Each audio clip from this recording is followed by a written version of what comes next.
Hello दोस्तों, स्वागत है आप सभी का हमारे इस चैनल पर। दोस्तों, मैं आपको पढ़ा रहा था मैकबेथ और इसकी मैं डिटेल स्टडी करा रहा था। तो अभी तक मैंने आपको फर्स्ट एक्ट का फर्स्ट सीन कंप्लीट करा दिया है और सेकंड सीन में आपको पढ़ा रहा था, जिसका भी एक पार्ट आया है और ये सेकंड पार्ट होगा सेकंड सीन का। यानी कि यहाँ पर हम लोग सेकंड सीन कंप्लीट कर लेंगे इस वाले पार्ट में। ओके। और इसके पहले भी मैकबेथ पर काफ़ी वीडियोस बन चुकी हैं जिनमें मैंने मैकबेथ की समरी, कुछ लॉन्ग क्वेश्चन, कैरेक्टर भी करा रखे हैं। तो उनको आप देख लीजिए, फिर आप देखिए डिटेल स्टडी को, तभी आपको समझ में आएगा। क्योंकि यहाँ कुछ सेंटेंस ऐसे होते हैं जो काफ़ी समझने में कठिन होते हैं। ओके।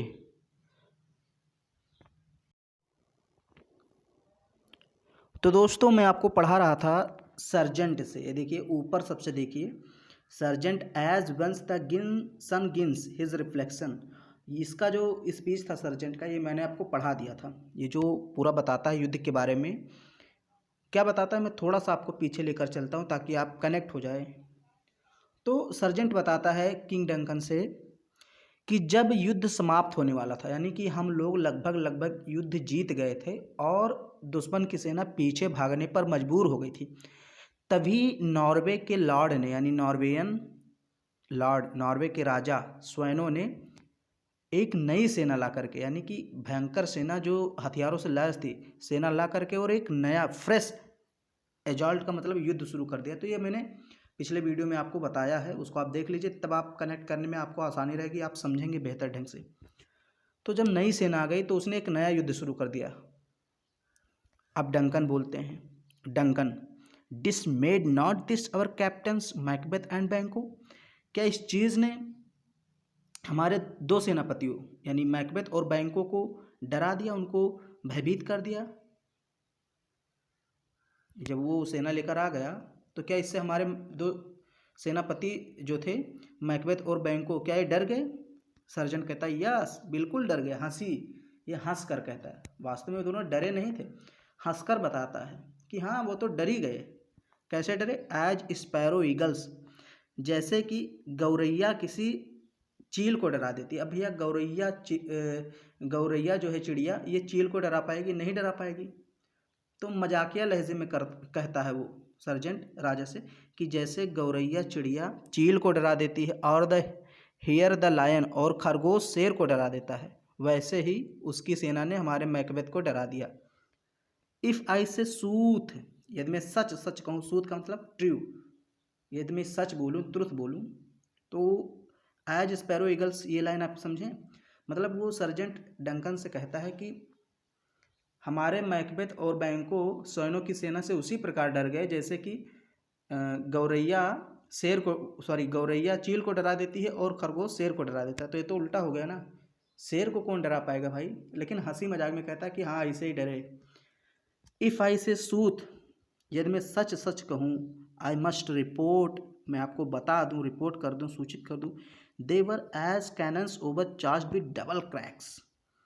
वे लोग जैसे कि तोपों, यानी जो तोप होता है, कैनन्स का मतलब तोप, तो जैसे तोपों में जो गोला बारूद भरा होता है और वो दुगने प्रहार से जाता है, अटैक करता है, सो दे डबली रीडबल्ड स्ट्रोक्स अपॉन द फो, उसी तरह ये चौगुने स्ट्रोक के साथ दुश्मन पर टूट पड़ते हैं, यानी मैकबेथ और बैंको। जैसे देखिए, cannons over charged with double cracks, जैसे जो तोप होता है उसमें कुछ बारूद भरे होते हैं तो डबल अटैक करता है जब जाता है। लेकिन ये जो हमारे मैकबेथ और बैंको थे, ये डबली रीडबल्ड स्ट्रोक्स, मतलब 4 गुना तेज प्रहार करते हैं अपॉन द फो का मतलब शत्रु पर। तो यहाँ देखिए, अगर लाइन का एक एक मीनिंग का मतलब, एक एक वर्ड का मीनिंग निकालेंगे तो फिर थोड़ा फंस जाएंगे, इसलिए यहाँ पर पूरी लाइन पढ़ के उसका अर्थ निकालना पड़ता है।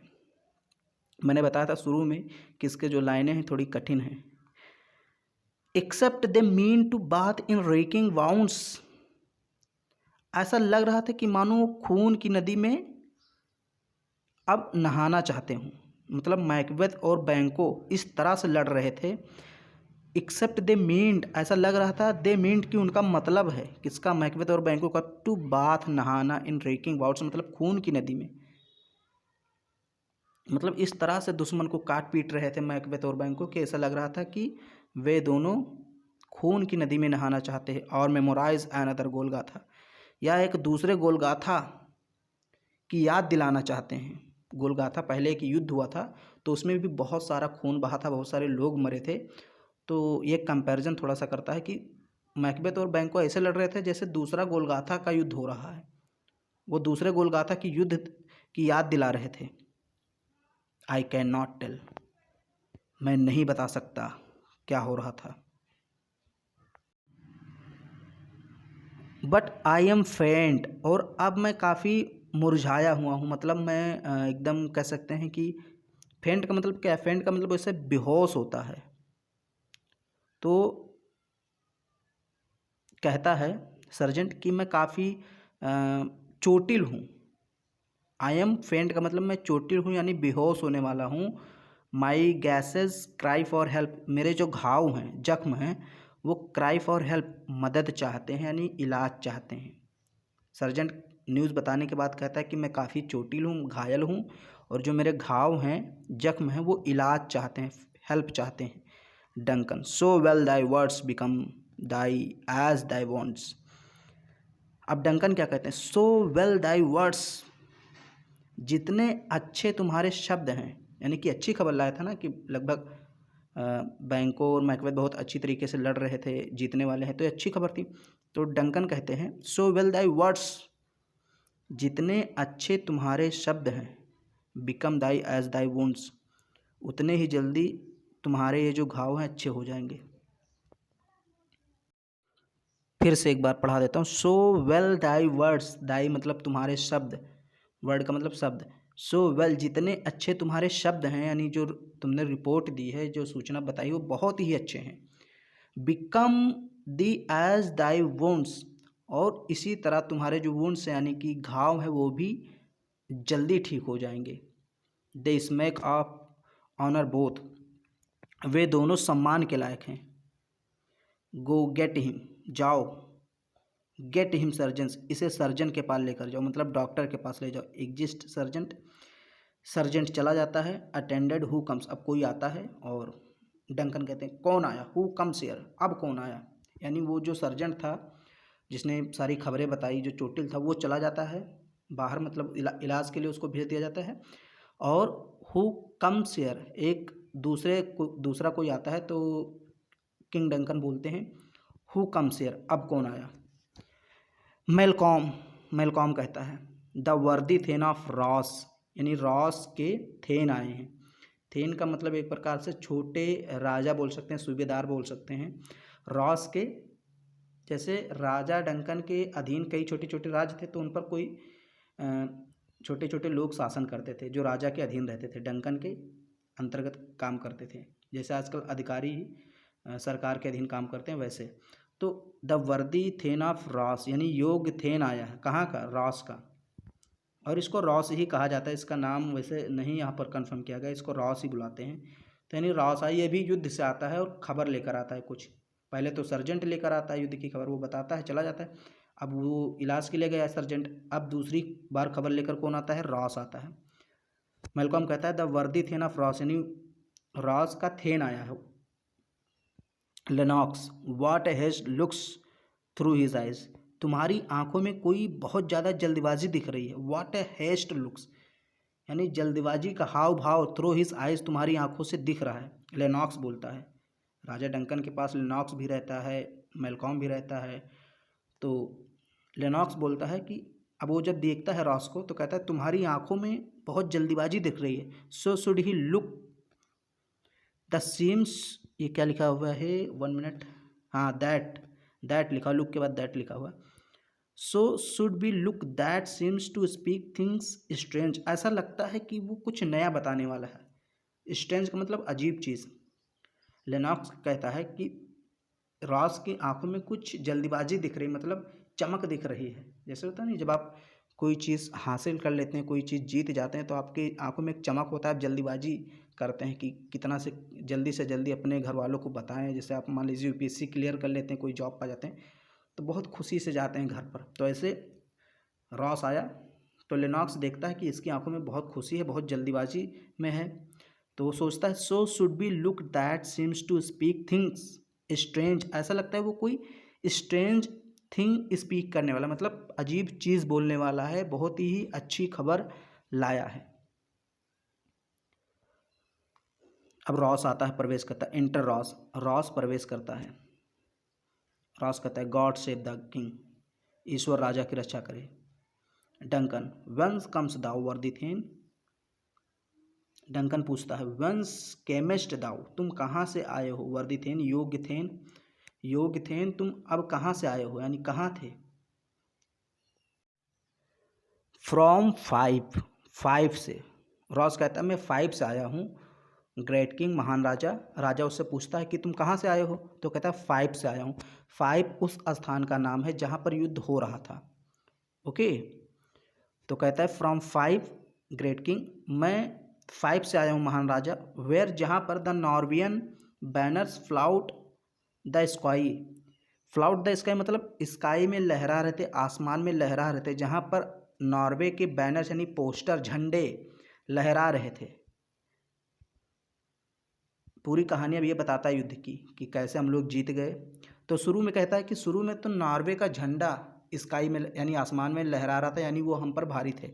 And fan our people cold, और हमारे जो लोगों के पंखे थे, अब पंखे का मतलब नहीं, हमारे लोगों का जो उत्साह था वो ठंडा पड़ रहा था, कोल्ड पड़ रहा था, मतलब हमारे सैनिक धीरे धीरे पीछे जा रहे थे, मतलब हारने वाले थे, क्योंकि मैंने बताया नॉर्वेन के राजा स्वैनो ने एक नई सेना ला करके हमला किया था।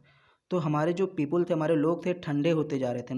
Norway himself with terrible numbers, Norway Soyam यानी नॉर्वे का राजा सोयम विद टेरिबल नंबर्स, असंख्य मात्रा में भयानक सैनिकों के साथ, असिस्टेड मतलब सहायता पाकर, bye that most disloyal traitor, उस गैर वफादार गद्दार की सहायता पाकर। कौन गैर वफादार गद्दार था, आपको याद होना, ये सब याद किसे कनेक्ट रहिए।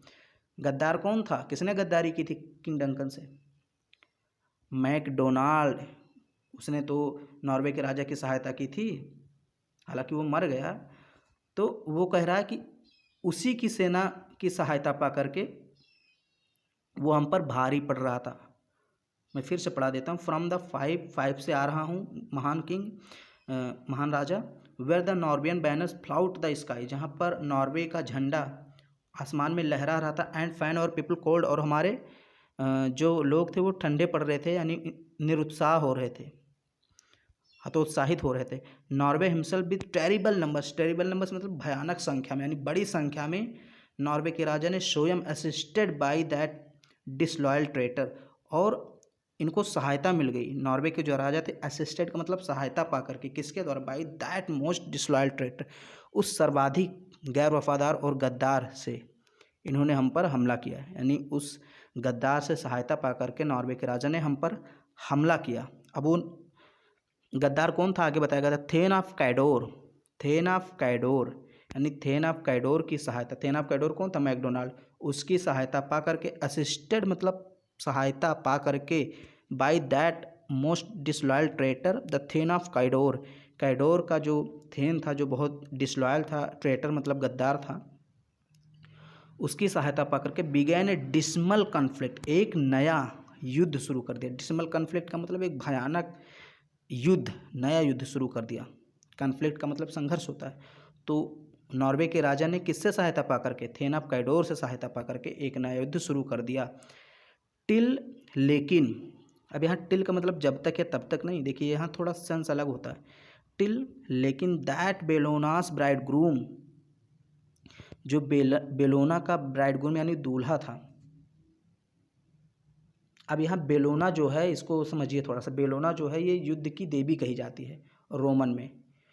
तो यहाँ पर कहा गया है बेलोना किसको कहा गया है, बेलोना का ब्राइड ग्रूम किसको कहा गया है, मैकबेथ को। ओके, तो बेलोना का जो ब्राइड ग्रूम था, लैप्ड इन प्रूफ, जो कवचों से ढका हुआ था, मतलब कवच पहने हुआ था, मैकबेथ एकदम कवच पहने हुआ था, तो उसे लैप्ड इन प्रूफ कहते हैं। लैप्ड इन प्रूफ मतलब कवच पहने हुए। कन्फ्रंटेड हिम, उनके सामने आ गया, यानी कि जो नॉर्वे के किंग थे उनके सामने आ गया।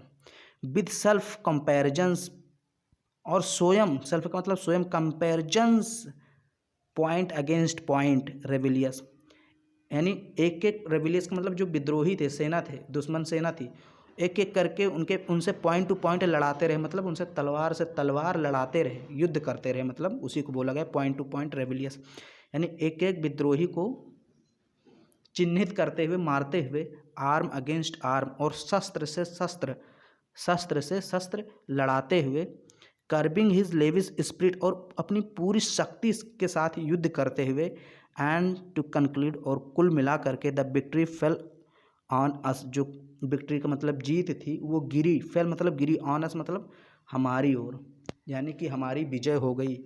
ये सब बातें कौन बता रहा है? रॉस बता रहा है किंग डंकन से। कि अब यहाँ थोड़ा सा समझ लीजिए, सोइनो जो कि नॉर्वे का किंग था, उसने थेना कैडोर से सहायता पा करके एक नया युद्ध शुरू किया, लेकिन जो बेलोना का ब्राइड ग्रूम था यानी मैकबेथ जो था, वो हथियार से हथियार, शस्त्र से शस्त्र, सैनिकों से सैनिक लड़ाता हुआ और पूरी शक्ति के साथ युद्ध करता हुआ जीत हासिल कर लेता है, अंततः जीत हमारी होती है। ओके, डंकन, ग्रेट हैप्पीनेस, बहुत प्रसन्नता हुई सुन करके। अब वो कहता है मुझे बहुत खुशी हुई।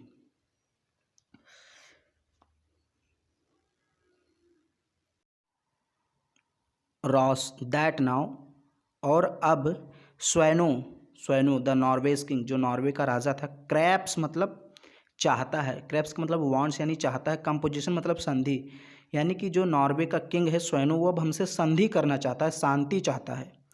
Nor would be deign him burial of his man, nor लेकिन हम लोग नहीं, वुड डेन हिम उसे देंगे, ब्यूरियल का मतलब दफन करने, ऑफिस मैन उसके आदमियों को, लेकिन हम उसके आदमियों को दफन करने नहीं देंगे। टिल ही डिसबर्स्ड, जब तक वो पे नहीं कर देगा, at Saint Colme's inch, Saint Colme inch पर $10,000, $10,000 टू अवर जनरल यूज़, हमारे सामान्य उपयोग के लिए। मतलब समझिए, रॉस कहता है कि जो नॉर्वे का किंग वो है स्वैनो, वो हमसे अब शांति चाहता है। अब शांति होती है तो क्या होता है युद्ध में कि सेनाएं जो मरती हैं, जैसे उन सेनाओं की अदला बदली होती है, मृत सेनाओं की अदला बदली होती है, ताकि आप अपने मृत सेनाओं को दफन कर सकें, उनका अंतिम संस्कार कर सकें, और हम अपने सेनाओं का अंतिम संस्कार कर सकें। तो मृत सैनिकों की अदला बदली होती है।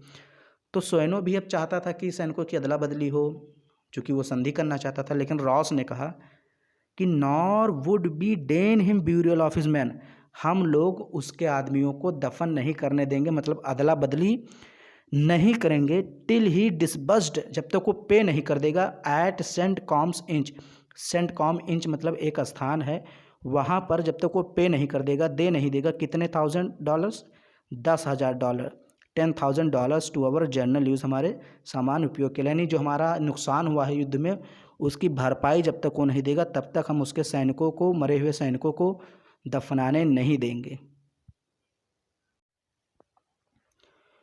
Duncan, no more that thane of Cawdor shall deceive our bosom interest, अब और ज़्यादा, thane of Cawdor shall deceive मतलब नो मोर मतलब अधिक नहीं, मतलब no more that thane of Cawdor shall deceive our bosom interest, अब हमारे मित्र घात को और ज़्यादा धोखा नहीं दे सकता, मतलब अब हमारे साथ और ज़्यादा मित्रघात नहीं कर सकता। Thane of Cawdor, go pronounce his present death, जाओ और उसे मौत की सज़ा दे दो, and with his former title great Macbeth, और उसका जो पहले का टाइटल है, उपाधि है, वो मैकबेथ को दे दो। यानी राजा डंकन ये आदेश देते हैं कि थेन ऑफ कैडोर को फांसी दे दो, क्योंकि वो गद्दार साबित हो, उसने हमारे साथ गद्दारी की, तो उसको जाओ फांसी दे दो, उसको जब मौत की सज़ा सुना दो। गो प्रोनाउंस मतलब सुना दो, गो मतलब जाओ, जाओ सुना दो, हिज प्रेजेंट डेथ कि उसको तुरंत मौत की सज़ा दी जाए, एंड और with his former title great Macbeth, और जो उसका टाइटल था यानी जो थेना कैडोर जो उपाधि थी, थेन का मतलब सूबेदार होता है, प्रांत का रखवाला, तो उसकी उपाधि जो है मैकबेथ को दे दो। रॉस कहता है I will see it done, हाँ मैं ऐसा ही करूँगा। अब डंकन कहता है what he has lost Nobel Macbeth has own, जो उसने खोया है वो मैकबेथ ने पाई। लाइन इंपॉर्टेंट है, अक्सर एक्सप्लेनेशन में पूछ ली जाती है। What he hath lost Nobel Macbeth had वोन, यानी कि जो थेन ऑफ कैडोर ने खोया, यानी कि खोया क्या है, मतलब अपना राज्य खोया, उसने गद्दारी की इसलिए उसको सज़ा दी गई। और मैकबेथ ने वो पाया है, मतलब मैकबेथ को उसका राज्य मिल गया, वहाँ का थेन बना दिया गया। तो ये सेकंड जो सीन था मैंने कंप्लीट करा दिया। अब आपको तीसरा सीन पढ़ना है। और उम्मीद है कि वीडियो आपको काफ़ी पसंद आया होगा। थोड़े सेंटेंस आपको कठिन लगे ज़रूर होंगे, तो मैं बता रहा हूँ कई बार और बार बार बता रहा हूँ कि इसके सेंटेंस हैं थोड़े से बोझिल उलझन वाले हैं, जो आपको उलझन में डाल सकते हैं, लेकिन आपको कहानी पर ध्यान देना है। तो अभी तक 2 लाइनें इसमें ज़्यादा इंपॉर्टेंट रही। एक तो foul is fair, fair is foul वाला मैंने बताया था, और ये यहाँ है what he has lost Nobel Macbeth hath वोन। ये जो है 2 लाइनें काफ़ी इंपॉर्टेंट है, एक्सप्लेनेशन में अक्सर पूछ ली जाती हैं। तो उम्मीद है वीडियो आपको पसंद आए तो उसको लाइक शेयर ज़रूर करें और हमारे चैनल को सब्सक्राइब भी करें।